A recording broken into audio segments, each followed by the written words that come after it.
सारा भाइया बहनन को राम राम सा।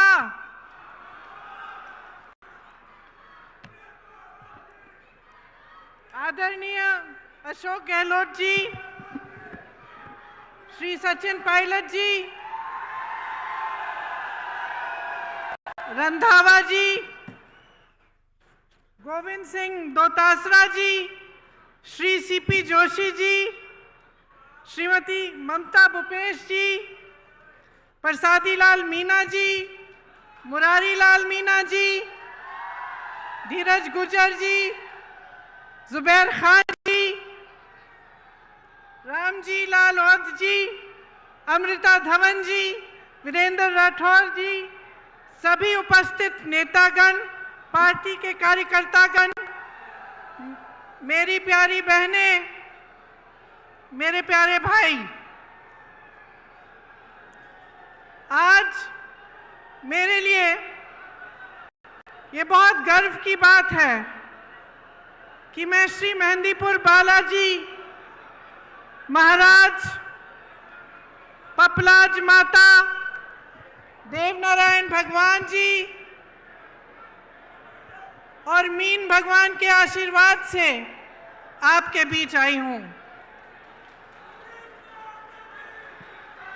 मुझे ये सुनकर बहुत खुशी हुई कि मेहंदीपुर बालाजी मंदिर यहाँ पास में है, तो यहाँ आते आते मैंने अशोक गहलोत जी से निवेदन किया कि अगर समय है तो हम लोग वहाँ जाएं। तो मैं बहुत खुशी से कहना चाहती हूँ कि पहली बार बहुत इच्छा रही थी मेरी बहुत सालों से कि मैं यहाँ आऊँ, और पहली बार मुझे मौका मिल रहा है। इस मीटिंग के बाद मैं वहाँ ज़रूर जाऊँगी। दौसा ने देश को पंडित नवल किशोर शर्मा जी और राजेश पायलट जी जैसे नेता दिए। आज इस धरती पर खड़े होकर उनको नमन करती हूँ। ठहरूं कि बोलूं? बोलती रहूं? रुक जाती।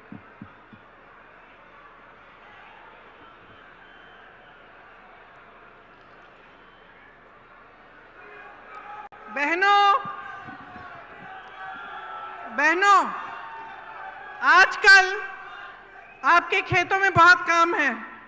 मैं जानती हूं कि आप दिन रात संघर्ष कर रही हैं, दिन रात मेहनत कर रही हैं, फिर भी आप यहां आई हैं, इसके लिए बहुत बहुत धन्यवाद। देखिए, चुनाव चल रहा है। मैं तेलंगाना जा रही हूँ, छत्तीसगढ़, मध्य प्रदेश, राजस्थान, मिजोरम, हर जगह चुनाव है। जहाँ जहाँ मैं जाती हूँ तो उस प्रदेश की जो खासियत है, उस प्रदेश का जो हुनर है, जिसके लिए उस प्रदेश की मजबूती पूरे देश में जानी जाती है, उसके बारे में मैं बात करती हूँ। ये वीरों का प्रदेश है। यहाँ के महापुरुषों ने हमारे देश के लिए बड़े बड़े बलिदान दिए और इस देश की आज़ादी में बहुत भूमिका निभाई। इसी तरह से मध्य प्रदेश में गई तो रानी दुर्गावती जी हैं वहाँ, उन्होंने भी देश के लिए, आज़ादी के लिए संघर्ष किया। और हर प्रदेश में ऐसी कहानियाँ हैं। और सिर्फ महापुरुषों ने नहीं,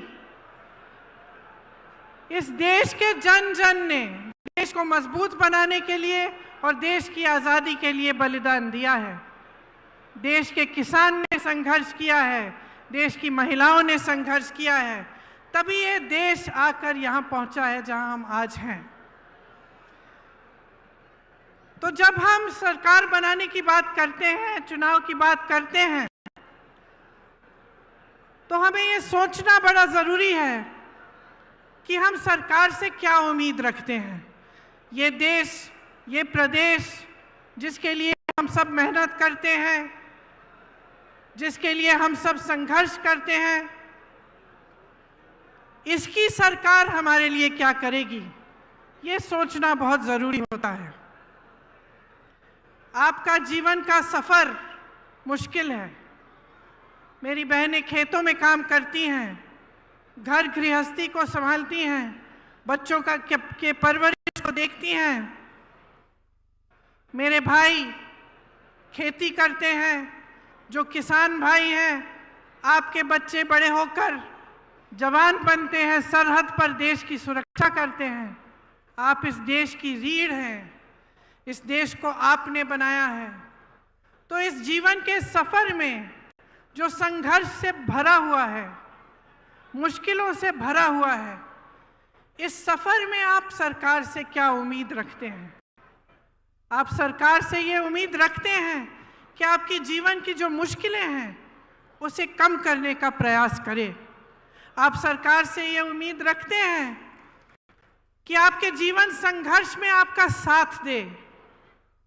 जब आपदा आए तो आपको राहत मिले। जो खेती का काम आप कर रहे हैं उसमें आपको सुविधा मिले।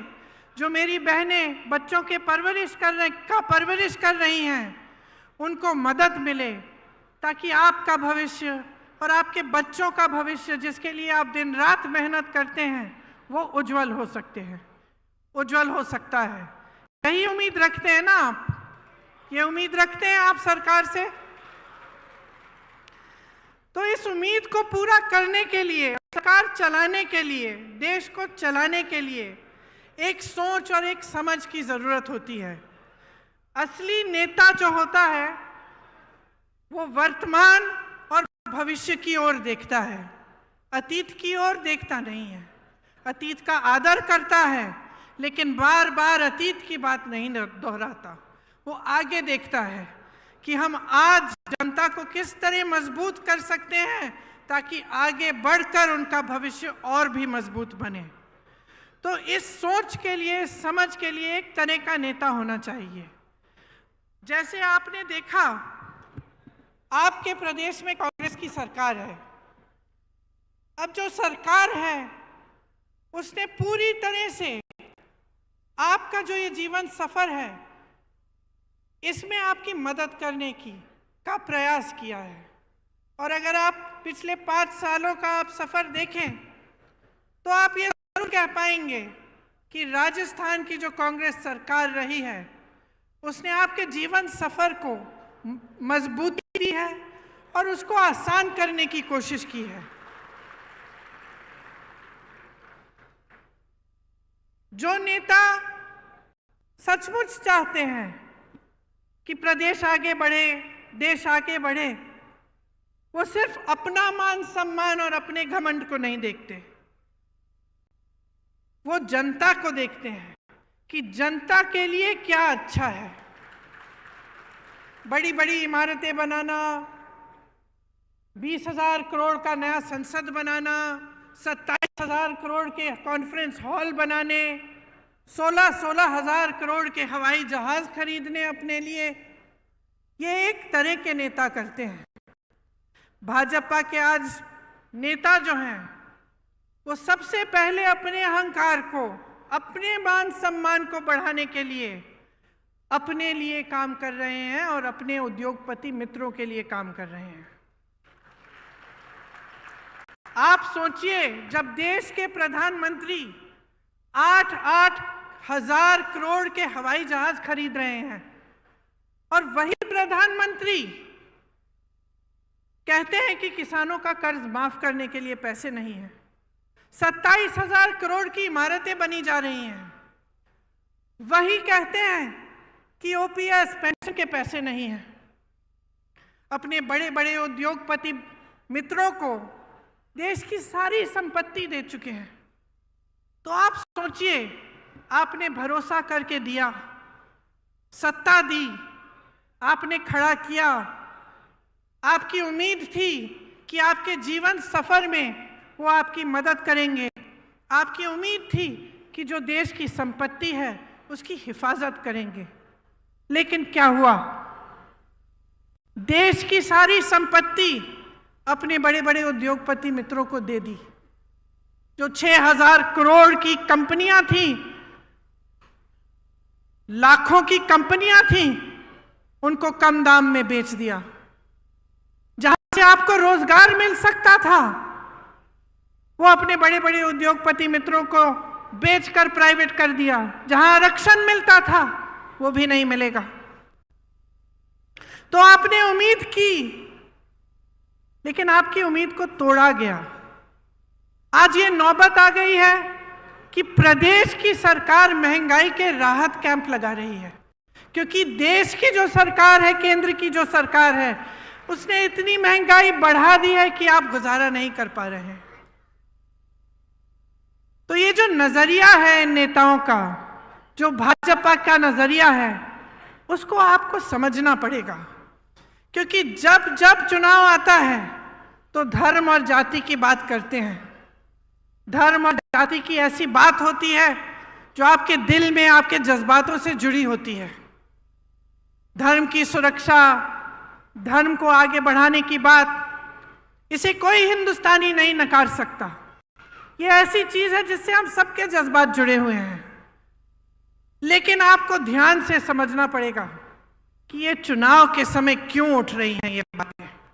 चुनाव के समय ये बातें क्यों करते हैं, और चुनाव के समय आपके विकास की बातें क्यों नहीं की जा रही हैं। चुनाव के समय आपको ये क्यों नहीं बताया जा रहा है कि ये जो ओपीएस पेंशन के पैसे हैं ये आपको क्यों नहीं दे सकते। जब तमाम कांग्रेस की सरकारें प्रदेश के बाद प्रदेश में ओपीएस दे रही हैं तो इनको कौन सी दिक्कत हो रही है, ये सवाल आपको पूछने पड़ेंगे। और आपको अच्छी तरह से समझना पड़ेगा कि ये जो दो तरह की राजनीति हैं जो आज देश में चल रही हैं, इनमें से आपको कौन सी चुननी है। आपको एक ऐसी राजनीति चुननी है जो सिर्फ आपकी जज्बातों की बात करती है चुनाव के समय, लेकिन आपके काम की बात नहीं कर रही है, या आपको एक ऐसी राजनीति चुननी है जो सुबह से शाम तक आपकी काम की बात करे, जो आपके जीवन की मुश्किलों को दूर करने की बात करे। देखिए, अगर जनता का कल्याण होना है तो ऐसी राजनीति से होगा जो सेवा भाव, करुणा भाव और जनता को सर्वोपरि रखने की राजनीति हो। लालच, महत्वाकांक्षा, अहंकार की राजनीति आपको आगे नहीं बढ़ाएगी। इसीलिए जब हमारे प्रधानमंत्री जी यहाँ आकर दुनिया भर की बातें करते हैं, बहुत नकारात्मक बातें भी करते हैं, तो हमें सोचना चाहिए कि ये हमारे लिए सकारात्मक बात क्यों नहीं कर रहे हैं। आपने तो देखा ही होगा, मैंने टीवी पे देखा, पता नहीं सच है कि नहीं, देवनारायण जी के मंदिर में शायद गए थे कुछ समय पहले और एक लिफाफा डाला है। अब मैंने टीवी पे देखा कि 6 महीनों बाद वो प्रधानमंत्री जी द्वारा डाला गया लिफाफा खोला जा रहा है। जनता सोच रही है कि भगवान जाने क्या होगा इस लिफाफे में। देश के इतने बड़े नेता प्रधानमंत्री जी आए थे, वो लिफाफा डाल के गए हैं। लिफाफा खोला, 21 रुपए निकले।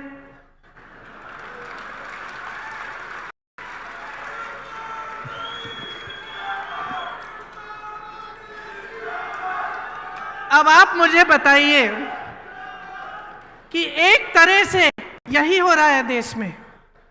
घोषणाएं बड़ी बड़ी मंच पर खड़े होकर कैसे कैसे लिफाफे दिखाए जा रहे हैं आपको, और जब आप उन लिफाफों को खोलते हैं, जब चुनाव खत्म हो जाता है और बारी आती है कि काम करके दिखाओ, तो कुछ नहीं होता। तो इस राजनीति से सावधान हो जाइए। ये ईआरसीपी का जो जुमला है जो आपको दिया गया, यही चीज थी। ये सिर्फ एक नहर की परियोजना नहीं थी ये, बल्कि दौसा और आसपास के 12 जिलों के लिए जीवनदायिनी गंगा के समान है। भाजपा के नेता और प्रधानमंत्री जी से सिर्फ जुमलेबाजी होती है इस पर। पहले आए थे तो कहा था ईआरसीपी को राष्ट्रीय परियोजना का दर्जा दिया जाएगा। दिया क्या? दिया? आप आज तक ईआरसीपी के पानी का इंतजार कर रहे हैं कि नहीं? कर रहे हैं ना। अब मैं आपसे एक दूसरी तरह की राजनीति की बात कर रही थी, जिसका नजरिया आगे भविष्य के लिए सोचने का नजरिया होता है। तो आप सोचिए, पंडित जवाहरलाल नेहरू जी ने ऐसी जाल बिछाई थी पूरे देश में परियोजनाओं की, भाखरा नंगल डैम, रिहंद बांध, हीराकुंड, ब्यास, चंबल, गंडक, कोसी, रामगंगा पर देश के 60 से अधिक बड़े बांध की परियोजनाएं बनाई। इंदिरा गांधी नहर सबसे बड़ी नहर जो है, और सैकड़ों छोटी छोटी सिंचाई और जलापूर्ति की परियोजनाएं बनाई गई। उनके बाद इंदिरा जी आई, उन्होंने ये काम आगे बढ़ाया, शास्त्री जी आए, ये काम आगे बढ़ाया। तो जब राजनीति की सोच होती है कि आप भविष्य के लिए काम किया जाएगा, देश के लिए किया जाएगा, तो ऐसे काम होते हैं। खोखली घोषणाएं नहीं होती हैं जिनको पूरा करने का कोई इरादा ही नहीं होता। तो सतर्क किसको रहना पड़ेगा बहनों, बताओ? आपको सतर्क रहना पड़ेगा। आप इतनी मेहनत करती हैं अपने बच्चों को बड़ा करने के लिए, तो इसलिए तो नहीं करती ना कि जितनी भी देश की संपत्ति है जो आपके बच्चों और उनके भविष्य को मजबूत बनाने में जानी चाहिए, वो ये लोग गवा रहे हैं। अब आप बेरोजगारी को देखिए, 45 साल में सबसे अधिक बेरोजगारी आज है। और बेरोजगारी है, फिर भी किस तरह की स्कीम ला रही है ये सरकार। आप पुलिस में हैं, मेरी बातों को सुन रहे हैं, आपकी तरह तमाम नौजवान परिश्रम करते हैं कि वो सेना में भर्ती होंगे। मैंने खुद अपनी आंखों से देखा है। उत्तर प्रदेश में एक बार मैं सुबह 4 बजे गिरफ्तार हो गई थी। उससे पहले जब पुलिस हमको ढूंढ रही थी, हम एक गांव के पास रुके, शायद 3:30 बजे होंगे सुबह के, और मैंने देखा बहुत सारे लड़के 3:30 बजे सुबह सड़क पर आ गए हैं। तो मैंने अपने साथियों से पूछा कि भाई इतनी सुबह सुबह क्या कर रहे हैं ये बच्चे यहाँ? सब दौड़ लगा रहे थे, सब मेहनत कर रहे थे कि जब सेना में भर्ती का समय आएगा तो हम भर्ती हो जाएंगे, हम अपने परिवारों के लिए कमाएंगे, हम अपना भविष्य मजबूत बनाएंगे। ये इसलिए तो नहीं मेहनत कर रहे कि 4 साल बाद वापस भेजा जाएगा इनको घर। देश के लिए बलिदान देने के लिए तैयार, सरहद पे खड़े होकर होने के लिए तैयार, वहां की बर्फीली चोटियों पर हमारी रक्षा करने के लिए तैयार। और आपने अग्निवीर जैसे स्कीम निकाल ली, जिसके जरिए 4 साल बाद ये बच्चे जिन्होंने इतनी मेहनत की, जो इतनी इच्छा से देश के लिए तैनात होने के लिए तैयार हैं, उनका भविष्य ही आपने खत्म कर लिया। इस तरह की स्कीम लाएगी क्या सरकार? जहां जहां आज मैं जाती हूं, नौजवान मिलते हैं, कहते हैं हमें जाना ही नहीं है, अब हम तो कोशिश भी नहीं करेंगे। इस बार इस साल शायद सबसे कम एप्लीकेशन गए होंगे, क्योंकि कोई मेहनत नहीं करना चाहता इतना कि 4 सालों में आपको घर जाके वापस गांव आना पड़ेगा। जब हम नौकरी के लिए इच्छा करते हैं, कोशिश करते हैं, तो सबसे बड़ी चीज क्या होती है कि हमें सुरक्षा मिलेगी, हम कमाएंगे, अपने माँ बाप की देखभाल करेंगे, अपने परिवारों को मजबूत बनाएंगे और जीवन भर हमें कुछ मिलता रहेगा। तो इसी तरह से पेंशन की बात है, जब सरकारी नौकरी के लिए जाते हैं लोग, तो एक बड़ी चीज होती है कि पेंशन मिलेगा, कि नौकरी 20 साल की नौकरी करने के बाद जब रिटायर होंगे तो कोई तो होगा हमें पूछने वाला, सरकार से हमें कुछ मिलता रहेगा। वो भी खत्म हो गया। तो आप बताइए, भयानक बेरोजगारी है। जहां जहां से रोजगार बन सकता था उसको तो आपने गवा दिया। बड़े बड़े PSU थे, BHEL जैसे, सब अपने उद्योगपति मित्रों को दे दिए। जो किसान थे, हैं, खेती करते हैं, एक जमाने में खेती से रोजगार बनते थे, गांव में रोजगार बनते थे मनरेगा के द्वारा। मनरेगा को भी इन लोगों ने कम कर दिया। ऊपर से नए रोजगार नहीं बन रहे हैं। जो छोटी दुकानें थी, जो छोटे कारोबार थे, छोटे बिजनेस थे, वो भी नौकरी देने के काम करते थे, उनको भी आपने खत्म करने के कगार पे डाक कर दिया है। आपने जीएसटी थोपी, इन पे नोटबंदी थोपी, छोटे दुकानदार जीएसटी में उलझ गए एकदम। तो जहां से रोजगार बनने थे, वो सारी जो जितनी भी जगह थी जहां से रोजगार बन सकते थे, उनको आपने खत्म कर दिया। महंगाई आपने ऐसे बढ़ा दी कि मेरी बहनें दुकान जाती हैं कुछ खरीदने के लिए, खाली हाथ वापस आती होंगी, क्योंकि कुछ मिलता नहीं है, कुछ खरीद नहीं पाती हैं, इतना संघर्ष कर रही हैं। बच्चों की फीस भरनी होती है, छत में से पानी टपक रहा है उसकी मरम्मत करनी है, या फिर कोई बीमार पड़ता है उसका इलाज करना है। तो टेंशन ही टेंशन होता है कि किस तरह से हम ये कर पाएंगे, क्योंकि कहीं से कमाई नहीं हो रही है। तो अगर ये परिस्थितियां हैं पूरे देश में, और हम प्रदेश की सरकार के द्वारा पूरी कोशिश कर रहे हैं कि इन परिस्थितियों से आपको निकाल पाएं, कि हम आपकी मदद कर पाएं, और अशोक गहलोत जी की सरकार है जिसमें तमाम ऐसी स्कीमें आई हैं जिससे आपकी सहायता होती है और आपको इन संघर्षों का सामना करने की मजबूती मिलती है। जैसे यहाँ पे जो बिजली आपको मिलती है, वो दूसरे प्रदेशों में ऐसे नहीं है। आपने सुना होगा कि प्रधानमंत्री के एक बड़े उद्योगपति मित्र हैं, अभी हाल ही में ये बात बाहर आई कि इंडोनेशिया से कोयला खरीद के यहाँ लाते हैं, और लाते लाते उसका दाम दुगना बढ़ा देते हैं। तो जो बिजली की बिल आपकी चढ़ती चली जा रही है, वो सारे इन उद्योगपतियों के जेब में जा रहे हैं पैसे।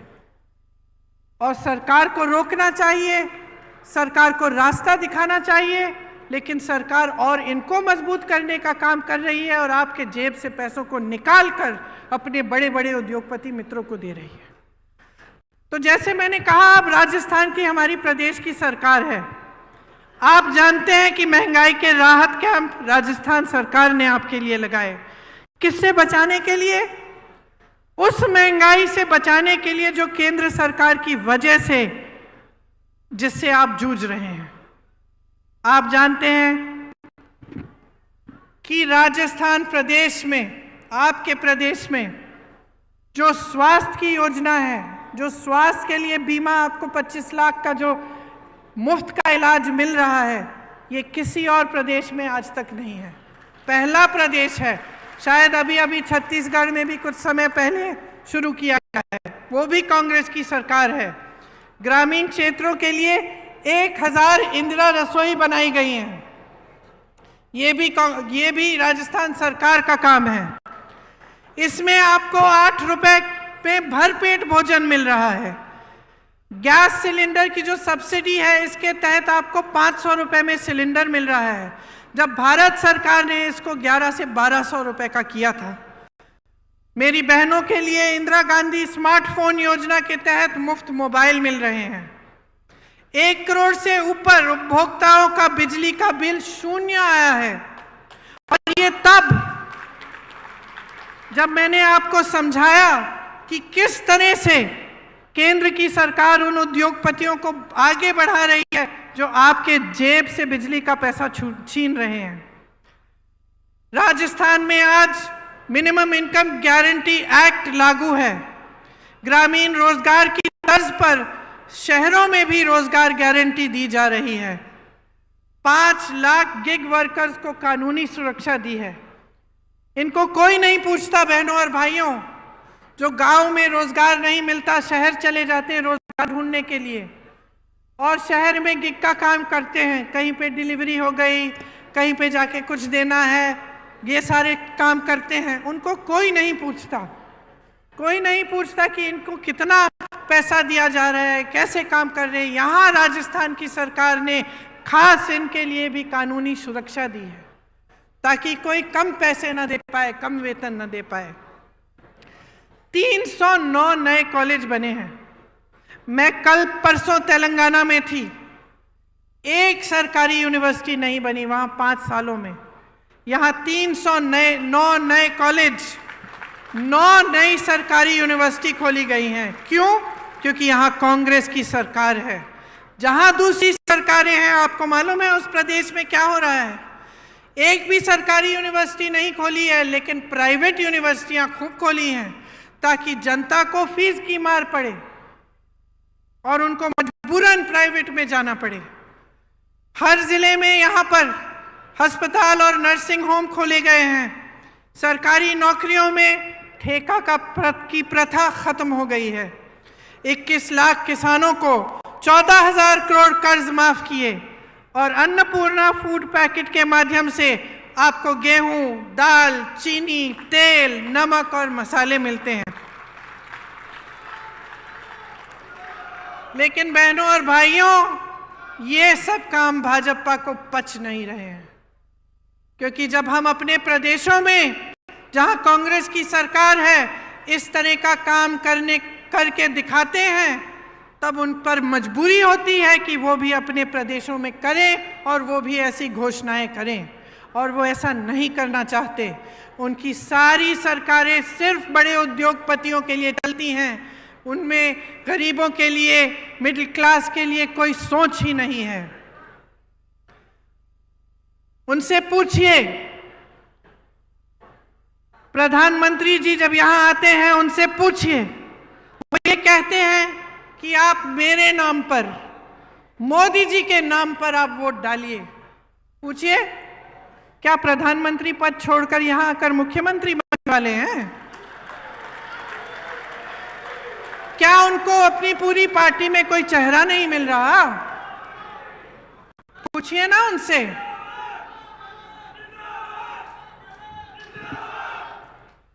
राजस्थान में कितनी योजनाएं दी इन्होंने जब इनकी सरकार थी।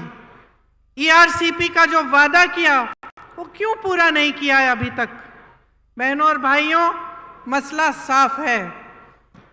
मोदी जी का ध्यान, भाजपा का ध्यान आपकी भलाई पे नहीं है। किस तरह से सत्ता में रहना है, किस तरह से अपने आप को मजबूत करना है, यही है उनका एकमात्र लक्ष्य और इसी पर उनका ध्यान है। इनकी नीति बन गई है, आप पिछले 10 सालों में देखिए, नीति बन गई है गरीबों से खींचना और बड़े बड़े उद्योगपतियों को सींचना। सोच लीजिए मेरी बहनों और भाइयों, भाजपा की सरकार यहां वापस आएगी तो पुरानी पेंशन खत्म। भाजपा की सरकार वापस आएगी तो सोचिए गैस सिलेंडर का क्या होगा। सोचिए कि आपको जितनी भी राहत मिल रही है उसका क्या होगा। सोचिए क्या आपका मुफ्त में 25 लाख का इलाज हो पाएगा कि नहीं, क्योंकि आपने अनुभव किया है। मैं नहीं कहती हूं कि मेरे कहने पर वोट दीजिए, अपने अनुभव पर दीजिए। आप खुद देखिए कि इस सरकार ने आपके लिए क्या किया। भाजपा आपके बारे में नहीं सोच रही है, वहां स्वार्थ हावी है। सब नेता खुद को मुख्यमंत्री घोषित कर रहे हैं। कहीं की ईंट, कहीं का रोड़ा, भानुमति ने कुनबा जोड़ा, मोदी जी के अहंकार ने कुनबा तोड़ा। आज पूरी पार्टी बिखरी हुई है, एकजुट होने का नामो निशान नहीं है। यहां पूरी पार्टी एकजुट होकर मंच पर बैठी है। राजस्थान का रिवाज बदल डालो। राजस्थान का रिवाज बदल डालो। इस बार दोबारा कांग्रेस को लाओ।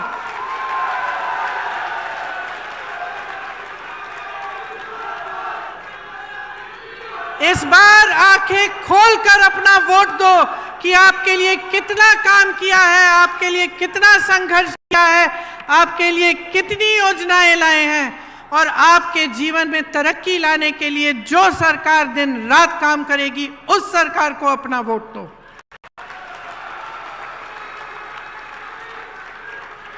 एक तरफ गहलोत जी का अनुभव है, आपके लिए दिन रात एक करने की इच्छा, आपके लिए ऐसी योजनाएं लाने का प्रयास जिससे आपका जीवन सफर सुनहरा हो। दूसरी तरफ सचिन पायलट जी जैसे युवा नेता जो आपके भविष्य की तरफ देखते हुए आपके लिए हर रोज मेहनत करते हैं। ये कांग्रेस पार्टी आपके लिए समर्पित है। ये चाहती है कि राजस्थान मजबूत बने। हम चाहते हैं कि राजस्थान का विकास हो। हम चाहते हैं कि राजस्थान में फिर से 5 सालों के लिए एक ऐसी सरकार बने जो आपकी सरकार हो। इस प्रयास में, इस कोशिश में आप हमारा समर्थन देंगे, आप हमारी सहायता करेंगे तो आप ही का भविष्य उज्जवल होगा। इसलिए आज यहाँ खड़े होकर मैं आपको धन्यवाद देना चाहती हूँ कि आपने बहुत ध्यान से मेरी बातों को सुना